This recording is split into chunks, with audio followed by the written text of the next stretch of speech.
The average cruise costs $4,200 for 2 people, and getting sick on one means you lose that entire trip plus up to $5,000 in ship medical bills.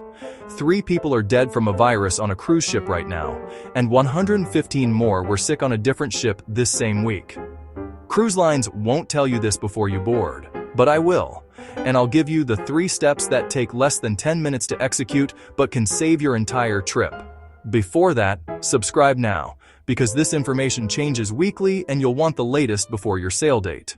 The CDC tracks outbreaks through their vessel sanitation program, but there's a catch. Reporting is voluntary and delayed. Ships only report to the CDC when 3% or more of passengers hit the medical bay. By then, the virus has been spreading for days. A single infected passenger on a ship with 4,000 people can infect hundreds in under 48 hours. Norovirus spreads through touch, shared tongs at the buffet, elevator buttons, poker chips, handrails on staircases. Hand sanitizer does not kill norovirus. Only soap and water for a full 20 seconds does. That's a fact most cruisers don't know until it's too late. And if you do get sick, the ship's medical center charges you directly. A basic visit starts at $200. IV fluids for dehydration, $500 to $1,000. Severe case with isolation, up to $5,000. Your travel insurance may not cover it if the outbreak was already known before you sailed. A bottle of Pepto that costs $6 at home is $18 on board. That's triple, and they know you have nowhere else to go. And here's what no travel blog will tell you. The single item that costs $8 and is more effective than hand sanitizer. The cabin surface that's never sanitized between guests, and the dining mistake 90% of cruisers make every single meal. 3 steps. 10. The buffet is ground zero. 9. Shared tongs, shared handles. 8. Hundreds of hands on everything. 7. Go early when it's fresh. 6. Or go plated. 5. Room service is free on most lines. 4. Skip peak hours. 3. Never eat at close. 2. The last hour is the riskiest. 1. Your stomach will thank you. The buffet is the single highest risk dining area on any ship.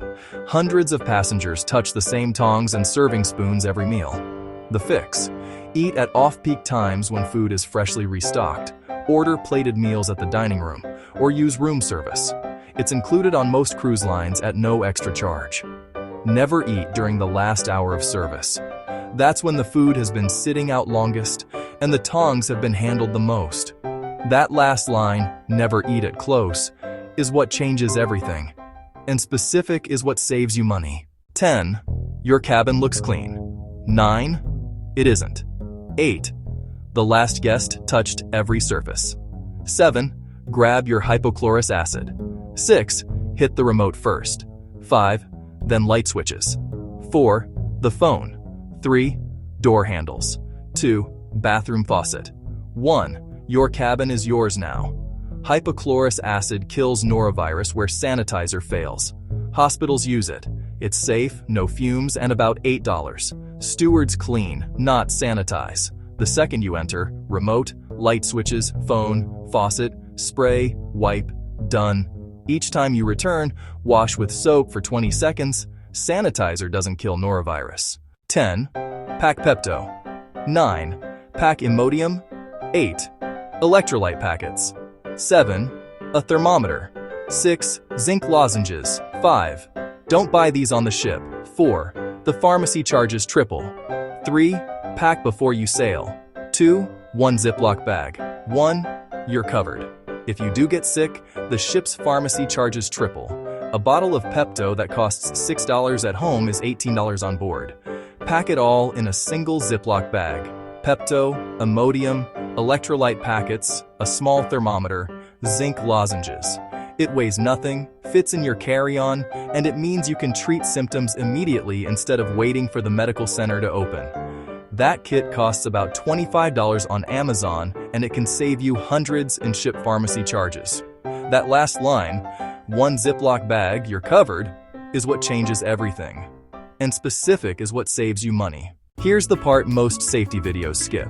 38 million people will cruise this year, and the vast majority will never touch a norovirus outbreak. Cruise ships are inspected by the CDC twice a year. Restaurants on land are not. The 3 steps I just gave you aren't about fear, they're about control. Most people board a ship and assume the cruise line has sanitized everything. Now you know they haven't, and now you know exactly what to do about it. Roughly 1 in every 5,000 cruise passengers reports a gastrointestinal illness on any given sailing. That's a real number, not zero, but not the disaster the headlines suggest.